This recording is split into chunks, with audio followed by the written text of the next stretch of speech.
So I'm in the San Fernando Valley, and what I want to show you guys is kind of what has become of the LA area due to a large part in cost just from what different things are costing now. A lot of street vendors are now selling their food items like in the streets.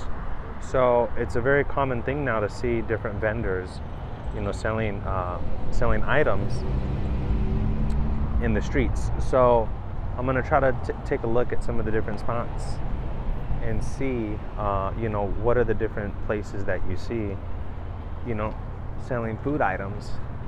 But yeah, it's kind of a common thing now to see, especially like in the valley where I'm at. You'll see a lot of these taco stands in different places like this where, vendors are selling things like fruits. They're selling things like, they're just selling different things. I'm trying to film them, But yeah, that's kind of what's becoming the thing now. There's lots of different vendors selling these items on street corners. It's become kind of the commonplace thing.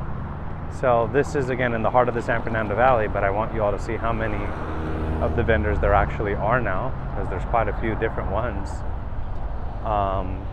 So yeah, let's take a look and see what we find. I'm trying to be unambiguous with it, just because they're trying to work. I'm sure they don't want to be bothered. But as you can see here, there are different vendors that sell their food items in these areas, and it is a very, very common thing now to see, because again, I think a large part because of the cost of California being so high and things costing so much money.